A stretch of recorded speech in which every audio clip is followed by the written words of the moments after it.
noite. Boa noite. Vamos dar início. Boa noite a todos.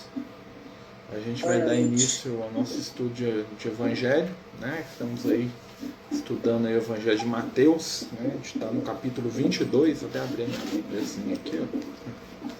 Quem quiser acompanhar, né? Está lá no Novo Testamento, Mateus, capítulo 22. Hoje nós vamos entrar numa das parábolas de Jesus, né? Lembrando, né, gente, que a gente está estudando todos os capítulos do Evangelho de Mateus, né? E hoje nós vamos para o capítulo 22, né, que vai começar com algumas parábolas de Jesus e depois algumas conversas de Jesus, né, em ordem ali com os saduceus, né, e com os fariseus. Tá, gente? A gente vai fazer a leitura, né, hoje da parábola das núpcias, né? A gente vai fazer o estudo sobre ela, basicamente, né? E vamos começar aí com a nossa prece, né? A gente sempre faz, antes de iniciar o nosso estudo de quinta-feira, né? E agradecendo aí os companheiros que estão participando com a gente, que estão colaborando, né? Que estão aí sempre aí com boa vontade aí, né? Dentro aí do nosso estudo, né? Vamos agradecer a Jesus pela oportunidade, pedir que neste momento o seu amor possa nos envolver e a sua luz possa frutificar em nosso coração, em nossa vida, em nosso sentimento. Possamos, Senhor, levar o teu Evangelho com entendimento, com carinho, com afetividade e transformar as palavras que estão aqui escritas em ensinamentos e reflexões para o nosso dia a dia. Dá-nos, Senhor, neste momento de transição que o plano físico vive, a força, o entendimento, a boa vontade, sobretudo a fé e a esperança, para que possamos, de alguma forma, colaborar contigo no trabalho do amor. Fica conosco hoje e sempre, que assim seja, graças a Deus. Então, né, pessoal, a gente está dando continuidade, né, como a gente falou, né, hoje nós vamos para o capítulo 22, né, do Evangelho de Mateus, né, no último capítulo, na semana passada, no finalzinho do capítulo 21, né, nós fomos encontrar Jesus conversando, né, com os fariseus, né, quando eles perguntam para Jesus, né, com que autoridade, né, que o mestre fazia e ensinava, né, e Jesus devolve para eles uma pergunta, né, perguntando sobre João Batista, né, e termina com eles não respondendo Jesus, né, nem Jesus respondendo, né, com que autoridade ele fazia aquilo. Né?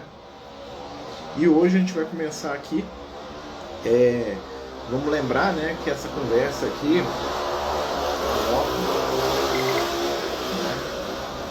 vamos lembrar que essa conversa deles aqui, né, é pouco antes da morte do Cristo, tá, gente? Isso aqui é na semana que antecede o desencarne de Jesus, né? Então Jesus ali ele vai cutucar, vamos dizer assim, né, todas as questões ali, né, da hipocrisia dos fariseus, dos doutores da lei, né, dos religiosos de plantão, já com o intuito mesmo de provocar eles ali, né, e, vamos dizer assim, acelerar, né, aquela situação que havia ali entre eles, né. Jesus já sabia que ele ia desencarnar, né, então ele estava tensionando em usar essa desencarnação como uma ferramenta de crescimento, de melhora espiritual, né. Vamos lembrar sempre disso, né. Jesus, né, tudo que ele fazia, né, tinha ali um objetivo claro, né, um objetivo direto ali com os companheiros. Então começa aqui, ó, vamos ler, né, a gente vai lendo os pedacinhos, né, quem quiser comentar, tá, quem quiser falar, né, boa noite, santo, né, fique à vontade aí, por favor. Então vamos lá. Jesus, tomando a palavra, tornou-lhes a falar em parábolas, dizendo, né, o reino dos céus é semelhante a um rei. Olha que interessante. Então Jesus começa a falar em parábola, né? Vou lembrar que parábola é uma história, né? A parábola é uma construção, né, literária, ali, uma construção de história que Jesus fazia, que era muito comum na época dele. Começou, né, com um rabino muito famoso chamado Hilel, né? O Hilel que começou a ensinar por parábola, né? Ele criava histórias para poder ensinar mais fácil para as pessoas. E Jesus era adepto dessa prática de ensino também, porque é uma prática de ensino, né, que familiarizava as pessoas mais simples com os conteúdos mais profundos, tá? Jesus era a favor disso, né? Mas muitas vezes os doutores da lei, os sacerdotes, não, tá? Por quê? Porque eles achavam que tinha mesmo que colocar o conhecimento ali só para aquelas pessoas que eram mais iniciadas, que estavam ali, né, acima da média. Mas, né, Jesus sabia o que dizer. Ele começa: o reino dos céus é semelhante a um rei que preparou o banquete das bodas do seu filho. Então, né, ele vai comparar... Desculpa, gente, estou bocejando pra caramba. Ele vai comparar o mundo espiritual, né, o reino dos céus, uma realidade de pensamento, uma realidade íntima, tá? Né, com uma festa de um rei, né, que vai comemorar o casamento do seu filho. Né? Por que o casamento do filho? Porque para o povo de Israel, né, uma das datas mais importantes da vida de uma pessoa é o momento do casamento. Tá? No casamento se cumpria, vamos dizer assim, a maioria das grandes promessas do povo de Israel. Né? No casamento havia ali, né, não só uma nova família que se iniciava, né, a proposta da geração de herdeiros, a proposta da construção, né, de uma multiplicação ali do povo. Né? Então, assim, a família era o foco. Então, a festa de casamento era um momento, às vezes, maior da vida da pessoa. Então, ali é uma festa de casamento do filho do rei ainda. Maior ainda, né? A escala, né, é maior ainda. Então, a construção do reino dos céus é um momento maior da nossa vida. Tá? É isso que é essa simbologia. Né? E preparou o banquete das bodas do seu filho. Né? Então, o banquete, né, era um momento que as pessoas dividiam, né, a sua alegria, dividiam suas conquistas. Né? Então, eu vou fazer um banquete, fazer uma festa, e vou convidar, né, aqueles que fazem parte ali, que são especiais para mim. Né? Vou chamar aquelas pessoas para dividirem comigo, né, os meus valores, tá? Aquele momento especial que eu estou passando, as bodas, o casamento. Né? Então aqui ele está dando a entender, né, para as pessoas mais simples, né, para o público-alvo dele, vamos dizer assim, né, que também somos nós, né, a importância, tá, de despertar o nosso lado espiritual. Né, o reino dos céus, o reino de Deus que está dentro, né, que é uma realidade de consciência. Né?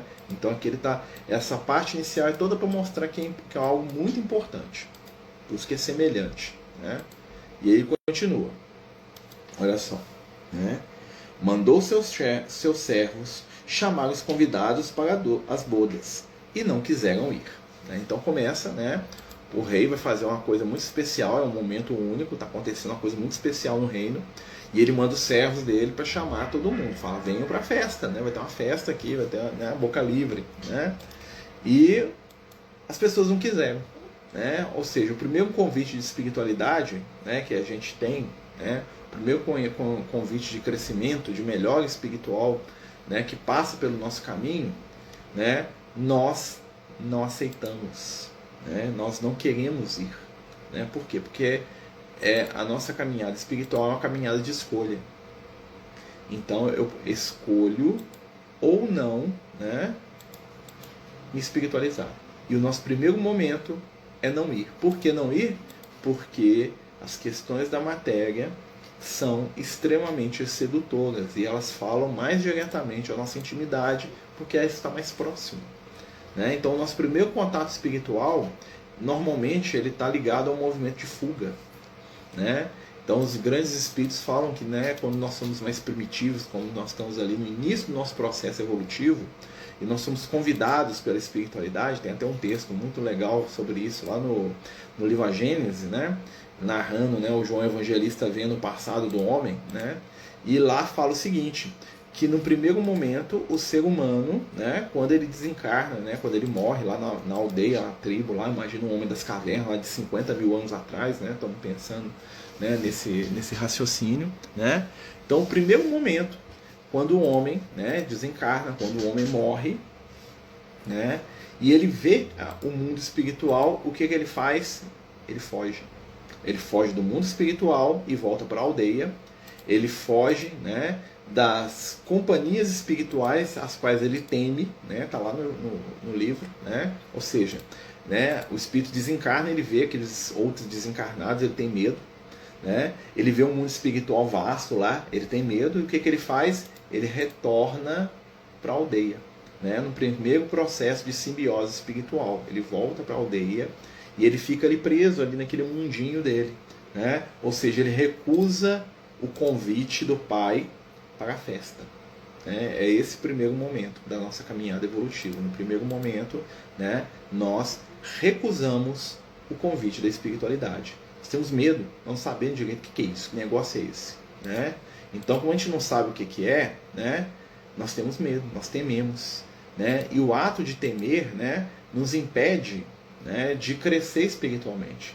Né? Por quê? Porque como a gente tem medo, a gente foge, a gente não vai lá, a gente não quer saber daquilo, né? Aquilo nos assusta, aquilo nos constrange. Né? E à medida que aquilo nos assusta e aquilo nos constrange, o que acontece? Né? Nós temos esse primeiro estágio de crescimento, de melhora espiritual, que é não ir na festa. Ó, o rei chamou para a festa, sei lá, será que eu vou? Ah, vou nada. Né? E aí ele fala aqui, ó, né? Enviou de novo outros servos, tá? Agora os servos aqui representam quem? Os espíritos superiores que vêm para despertar a humanidade. Né? Então primeiro ele manda uns servos, ele manda lá, vamos imaginar o Hammurabi, ele manda lá, né, o Menes, que foi o primeiro faraó do Egito, que era um espírito muito superior, ele manda lá o Hermes Trimegisto, ele manda lá, né, tantos companheiros aí, né, com qualidades espirituais acima da média, né? Ele manda esses companheiros, né, reencarnam, dizendo aos convidados: eis que preparei meu banquete, meus touros e animais cevados já estão prontos. Né? O que o rei está falando? Já chegou a hora, chegou o momento, tem um presente aqui para vocês. Aqui tem algo muito especial que vocês vão poder aproveitar. Né? Chegou a hora. Né? Mas eles desprezaram o convite. Né? Então o que acontece? Né? O rei ofereceu ajuda, o rei ofereceu ali os servos para poder dizer que estava na hora da festa, né? E a gente, né, recusou, né? Ou seja, nós chegamos, a evolução foi acontecendo, chegou determinado momento, a espiritualidade se apresentou, né, através dos seus mais variados emissários, né? Né, igual a gente falou aqui, vários, aí vem o Moisés, aí vem outros, né? E a gente, né, a cada convite desse, nós falamos que não. Aí aqui, ó. Eles desprezaram o convite e foram um para a sua casa de campo e outro para o seu negócio. E outros lançaram mão dos servos que enviaram, ultrajaram-nos e mataram-nos. Olha que interessante, né? Não está falando muito da questão espiritual da Terra. Né? Então, grandes enviados vieram, né? Reencarnaram espíritos superiores. Né? Alguns de nós, ao ver esses enviados, simplesmente fomos para o nosso campo, fomos para as nossas coisas, tipo assim, não estou interessado nisso não. Né? Aí vem um Buda, vem um Moisés, vem, né, tantos outros. Ah, quer saber desse negócio não, eu quero viver minha vida aqui. Né? Outros fazem pior ainda. Né? O que eles fazem? Eles matam os enviados. Né? Eles agridem os enviados. Né? Eles fazem com que os enviados se percam. Né? Eles fazem com que os enviados sejam ali atacados. Né? Que é a história do povo de Israel. Né? Lembra, Jesus mesmo fala, tem uma frase, tem uma frase que diz assim: ah, Israel, Israel, que mata os profetas, né, e persegue aqueles que te são enviados. Né? Então, assim, Jesus está falando exatamente para eles e para nós. Né? Então, no primeiro momento, a gente não quer ir para essa festa. Aí fala aqui, ó, o rei, tendo ouvido isto, irou-se. Então o rei ficou com raiva, falou assim: que vocês não quiserem ir para minha festa não? Né? E mandando seus exércitos, exterminou aqueles homicidas e pôs fogo à sua cidade. Claro que aqui Jesus está falando, né, é uma metáfora, né, gente? Deus não vai mandar pôr fogo no mundo porque, né, as pessoas não querem aceitar, né, as questões espirituais, né? Por aí que funciona não. Mas o que isso quer dizer? Né? Que aqueles que deveriam, né, que tiveram mais oportunidade, rejeitaram. Normalmente, né, o Kardec ele faz até uma analogia sobre aquelas pessoas que têm uma mediunidade muito desenvolvida, né, ou seja, no sentido assim que eles têm uma percepção espiritual acima da média às vezes, né, vê os espíritos, conversa, percebe o mundo espiritual, né, mas que mesmo assim, né, não agem para o seu próprio crescimento espiritual, não agem para a sua melhora espiritual. Né, ficam ali presos, ficam ali dominados ali por instintos inferiores, né, e mesmo sabendo que o mundo espiritual é uma realidade, que o mundo espiritual existe, muitas vezes não tomam nenhuma atitude para o seu crescimento, ou para a sua melhora, né, ou para o seu despertar espiritual. Né? Então, assim, muitos de nós temos muita oportunidade espiritual, né? Então, o médico que vê os espíritos, o médico que percebe, né? E quantos companheiros a gente vê aí que tem uma mediunidade, às vezes, extremamente promissora, né? Ou seja, que poderiam estar trabalhando pelo bem, poderiam estar fazendo, acontecendo aí, ajudando, né? E simplesmente não querem, né? Porque dá trabalho, porque é difícil, né? Porque não quer ter aquela renúncia, aquele sacrifício, porque quer viver a vida, porque quer ir para o campo, né? Isso quando a gente não mata as nossas possibilidades espirituais. Então o rei representa isso, né? Então o rei retira daqueles que não querem, né, as suas possibilidades espirituais, né? O rei, né, deixa, né, de utilizar aquelas pessoas, as possibilidades espirituais, porque no fundo as pessoas não querem, né? As pessoas não estão muito interessadas naquilo ali. Então a situação acaba, né, num ciclo, numa repetição, né? Então a gente recebe a oportunidade da espiritualidade e foge dela, né? Então é isso aqui que Jesus está. E Jesus está falando isso para os hebreus porque eles eram a materialização dessa ideia naquele momento, né? Naquele momento ali, eles eram os que estavam, né, na situação mais complicada, né, mais difícil, né, dentre todos aqueles que estavam passando ali por aquelas situações de prova. Ele continua, olha só. Então disse aos servos: as bodas com efeito estão preparadas, mas os que tinham sido convidados não eram dignos. Né? Então o que ele fala? O rei fala assim, ó, chegou o momento, né? É a hora de se espiritualizar, é a hora do mundo se transformar, é a hora de desenvolver outros valores, mas aqueles, né, que poderiam estar fazendo isso simplesmente não querem. Não querem participar, não querem fazer, não querem aprender, não querem, né? Então, o que nós vamos fazer? Já que aqueles que poderiam estar aqui não querem, o que nós vamos fazer? Né? E depois as encruzilhadas da rua. Né? Encruzilhada aqui é um símbolo de local onde se encontram várias situações diferentes. A encruzilhada, né, é o local da decisão. Né? Eu vou para lá ou para cá? Vou para a direita ou vou para a esquerda? Né? Ou seja, procurem aqueles que estão buscando, que estão querendo se decidir. Procure aqueles que estão começando ali um trabalho de despertar de espiritualidade, né?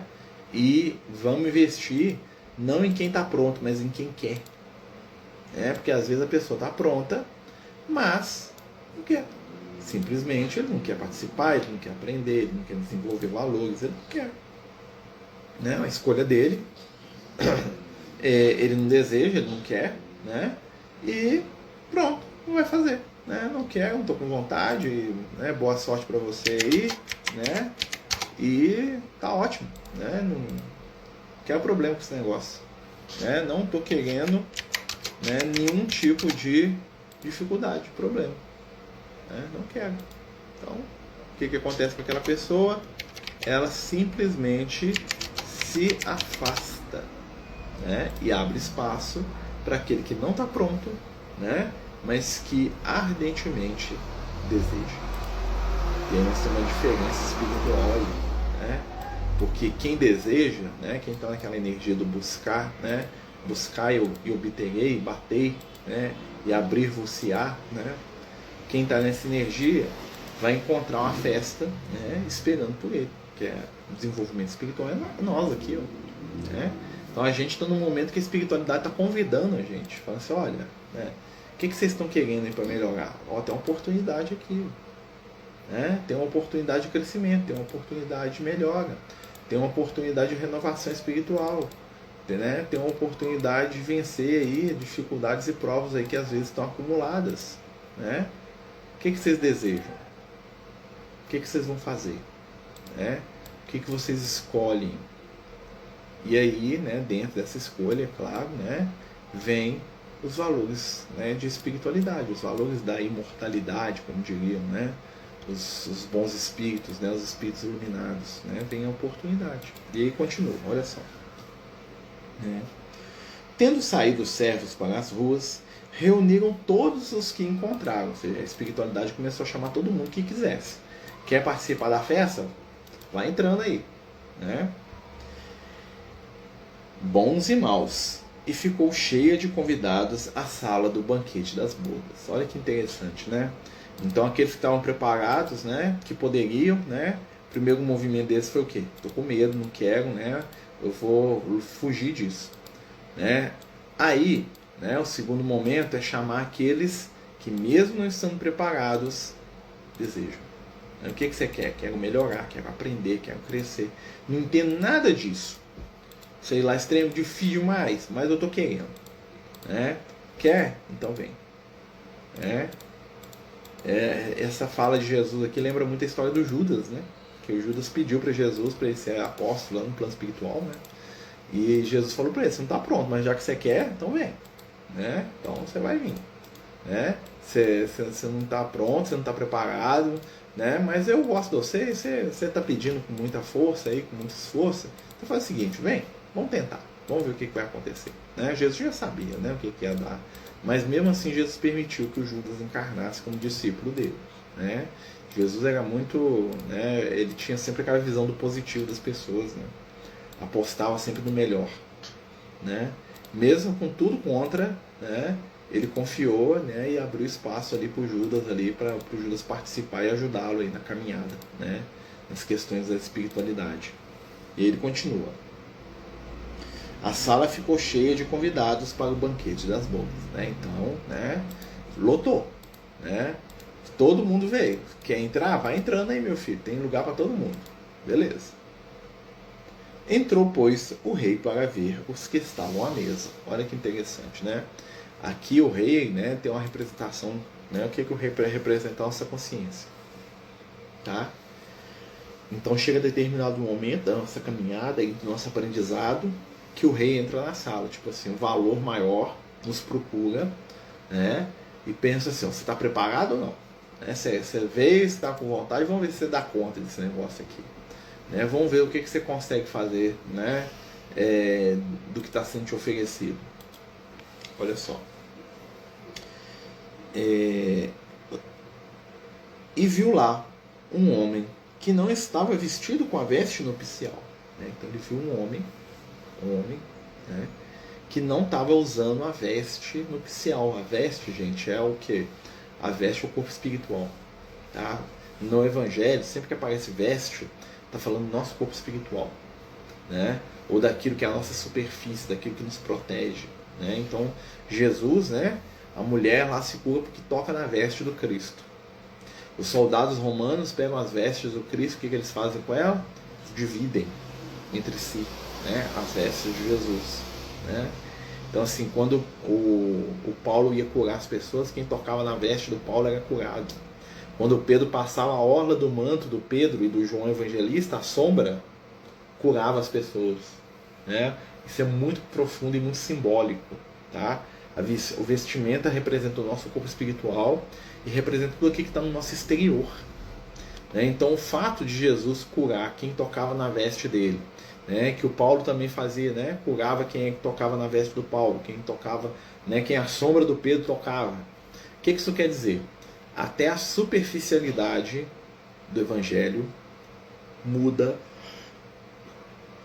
Desculpa, gente, não, estou bocejando pra caramba, né, energias, né? Tem um amigo meu que era mais velho, né, da mediunidade, ele falava comigo: bocejou porque está botando energia para fora, né? Então, quando, né, a gente toca na veste, a gente está colocando a mão na superficialidade. Por isso que os romanos dividem as vestes do Cristo, porque Roma fica com o evangelho de superfície, né? Só aquela parte superficial do evangelho, né, só os conceitos mais superficiais ali, mais entendidos ali, né, de maneira mais, né, simplória, já resolve a vida dos outros. Se eu pegar os conceitos de evangelho que está na Igreja Católica, que é a superfície do evangelho ali, ó, né, que é a parte mais, né, superficial ali, aquilo já é suficiente para me crescer espiritualmente, né? Parar para pensar nisso, né? Então, assim, o poder do evangelho é tão grande, né, que ele, né, com muito pouco, né, com muito pouca informação, com muito poucas, vamos dizer assim, com muito pouco aprofundamento, muda a vida da pessoa. Tem uma frase do Joana de Ângeles, né, que ela fala isso, né? Ela fala que 15 minutos de evangelho muda a vida de qualquer um. Ela fala isso para a doutrina espírita também. Ela fala assim, ó, 15 minutos de doutrina espírita muda a vida de qualquer um. Por quê? Porque são conceitos, né? Se você passa 15 minutos da doutrina espírita, você fala para a pessoa: você é um espírito imortal, você vai se aprimorar sempre, né? A sua existência não tem fim, seu destino é ser feliz. Aqui nem 15 minutos, né? Você vai reencarnar. Você fala isso para a pessoa, se a pessoa introjetar esse conteúdo, a forma dela lidar, né, e trabalhar com a vida que está ao seu redor modifica totalmente.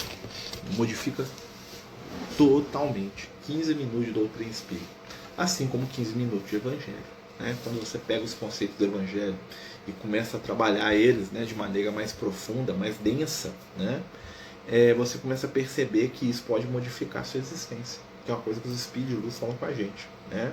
Os amigos espirituais, ultimamente, né, a gente pode notar que a espiritualidade ela está muito, vamos dizer assim, muito próxima do plano físico, no sentido que eles estão estimulando a gente, né, a crescer espiritualmente. Nós estamos repetindo, né, a nossa energia atual aqui de encarnado, ela é uma energia muito grande de repetição, né? Por quê? Porque nós estamos aqui, né, passando e repassando as mesmas situações espirituais, né, de certa maneira, né, dentro ali, claro, das nossas possibilidades, das nossas limitações, né, nós estamos passando as mesmas limitações, as mesmas realizações do nosso passado e repetindo.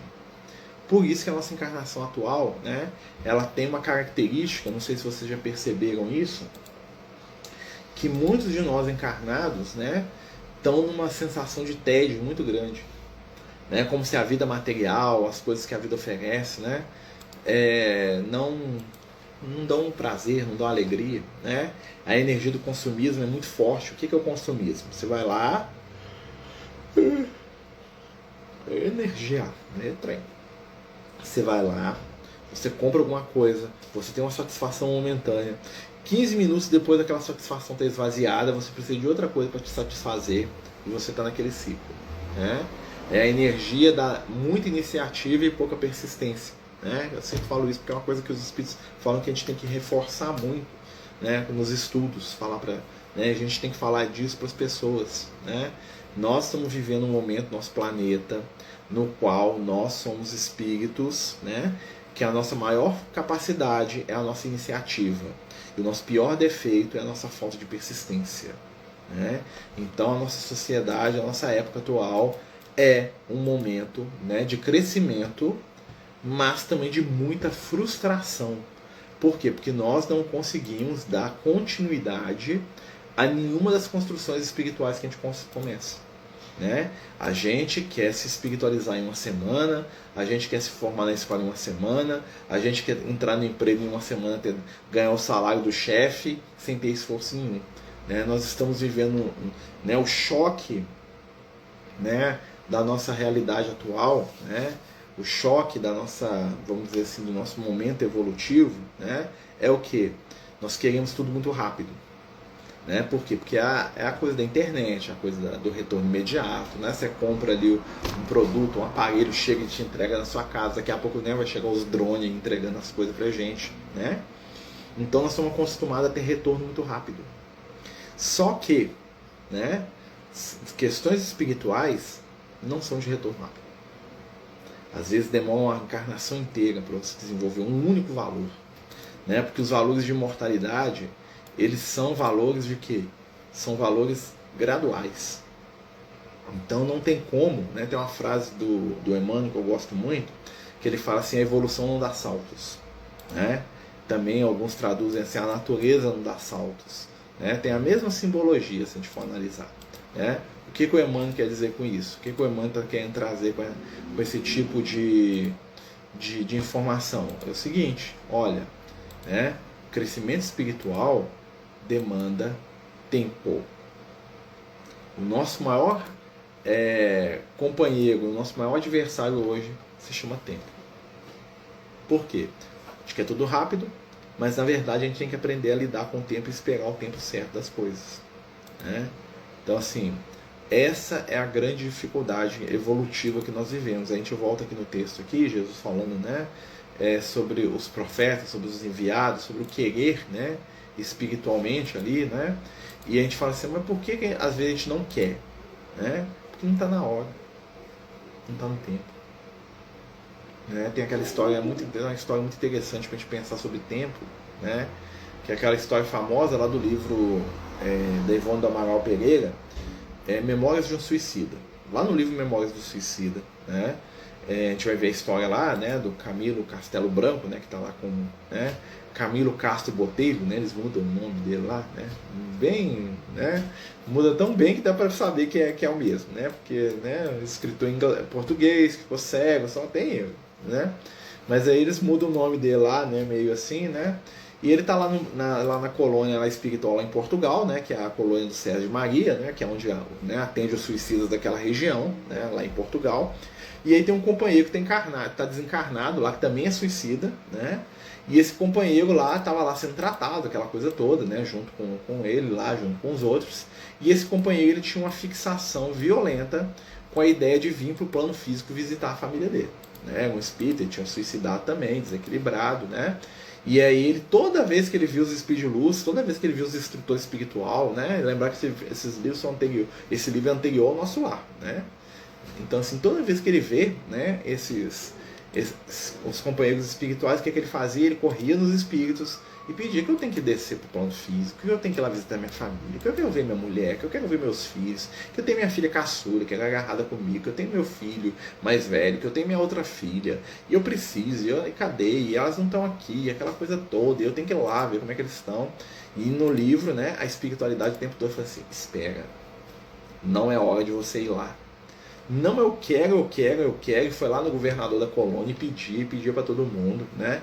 E foi pedindo, e os espíritos falando, calma, meu irmão, não é hora de você ir lá, não vai não é momento, não está na hora, vamos melhorar, vamos fazer esforço, vamos aqui fazer um processo de reforma íntima aqui para você ficar bem aqui, vamos preocupar com você agora, não vai para o plano físico não tem nada de bom para você lá.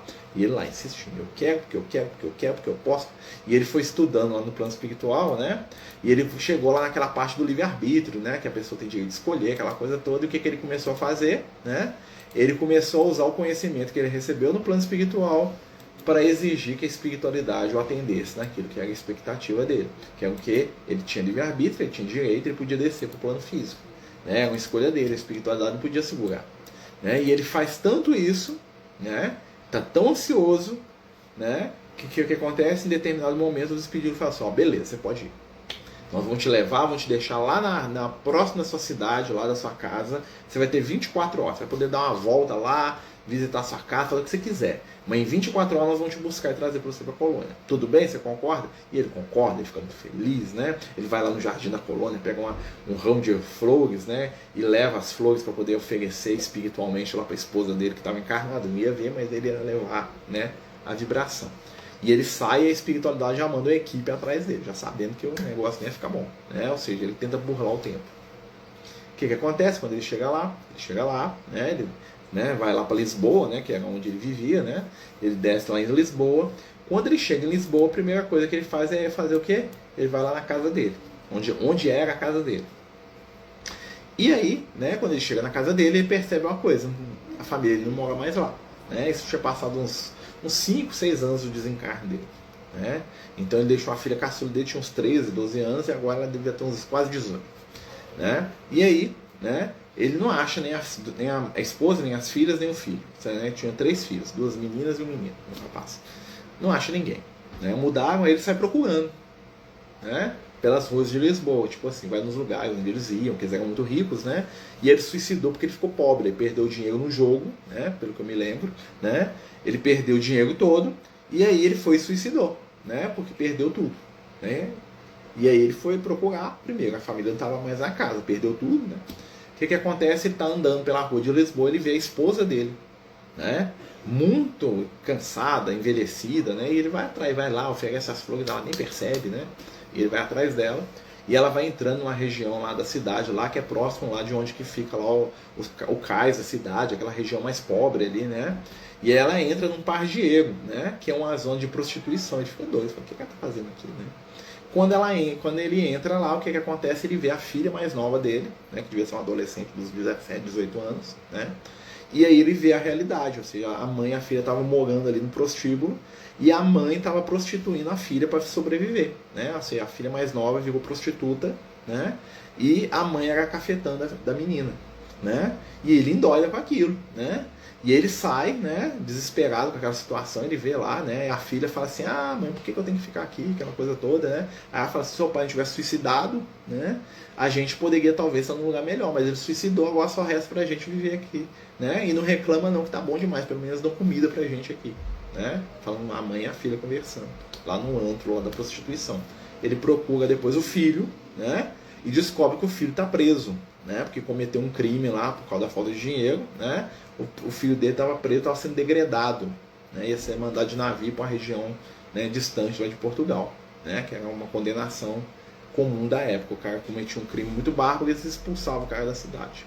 E a filha mais velha, né, estava na casa de uma família, né? Ela era empregada doméstica dessa família, né?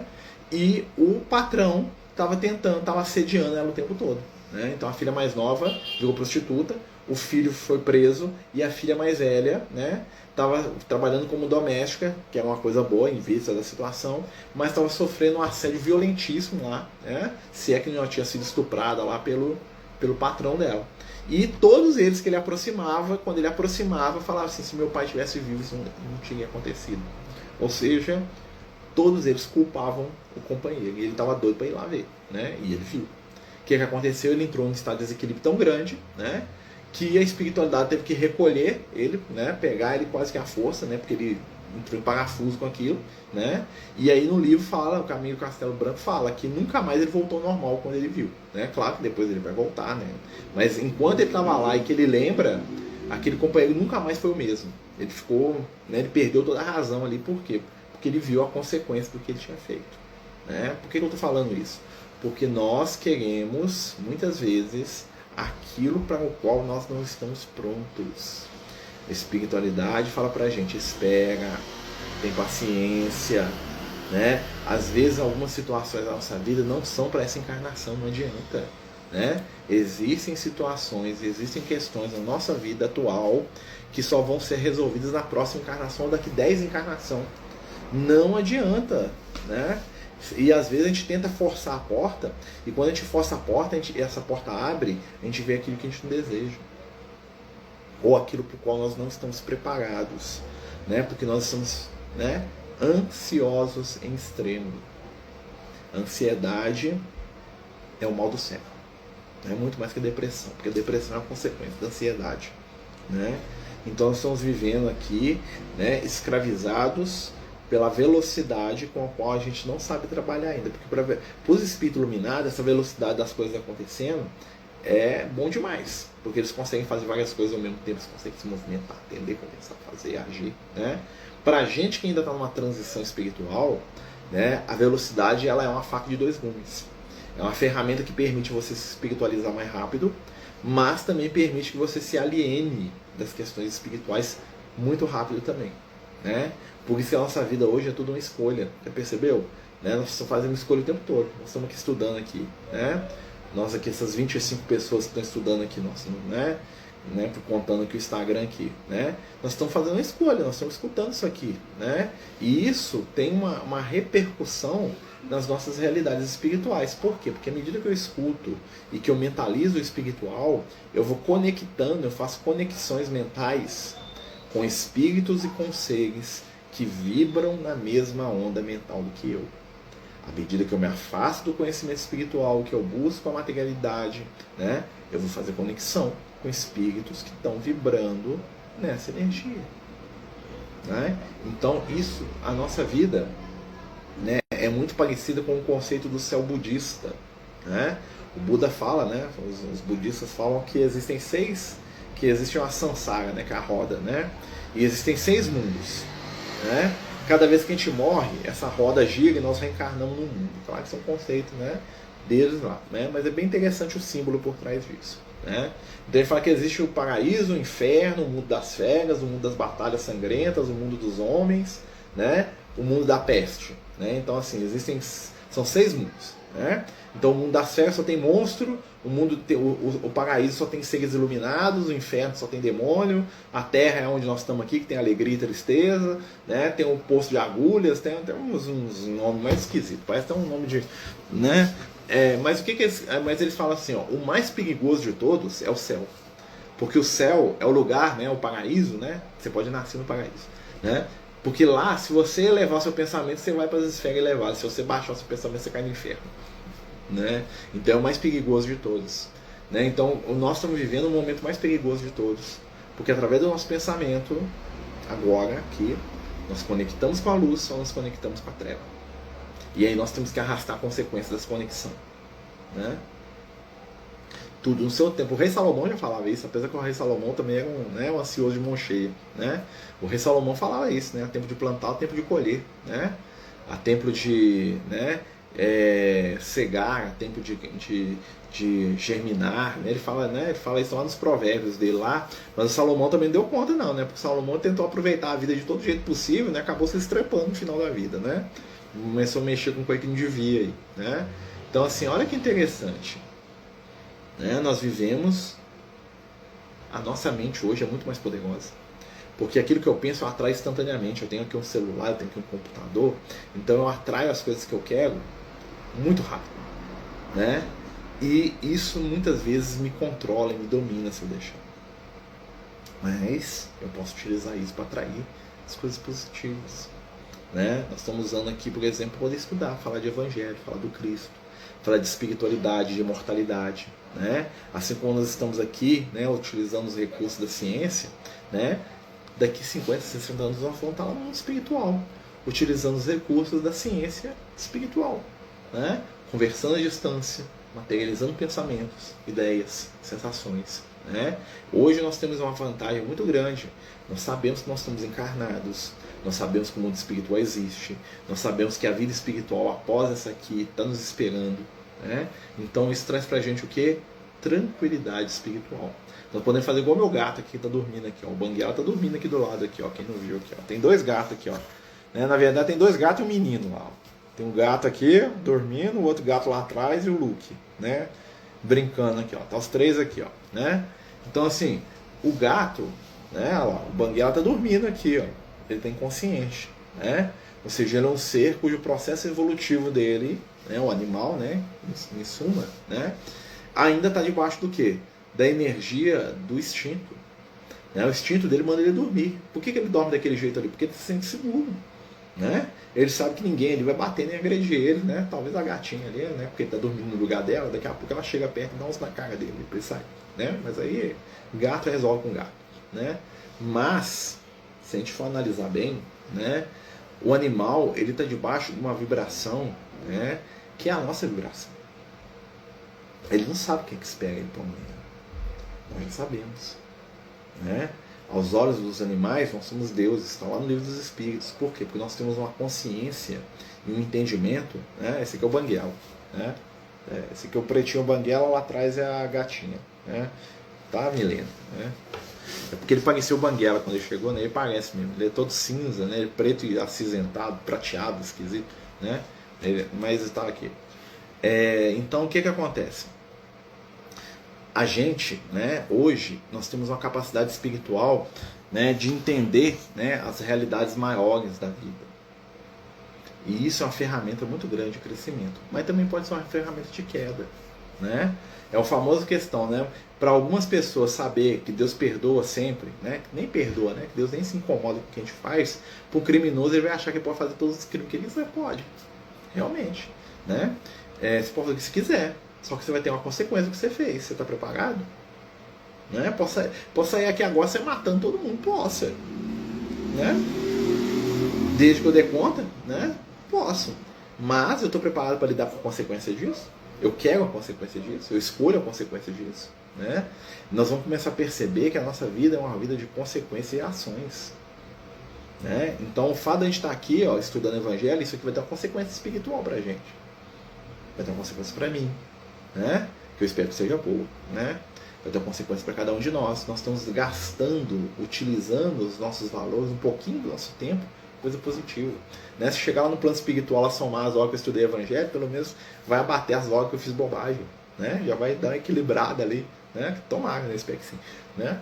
E claro que o momento de estudo, né, não é mais importante do que o momento da prática, né? A prática vem primeiro. Né? Então vamos praticar o bem, vamos trabalhar, vamos fazer aí, né, jus à luz, né? E aí vamos continuar aqui, ó. Depois entrou o rei para ver os que estavam à mesa, e viu lá um homem que não estava vestido com a veste nupcial.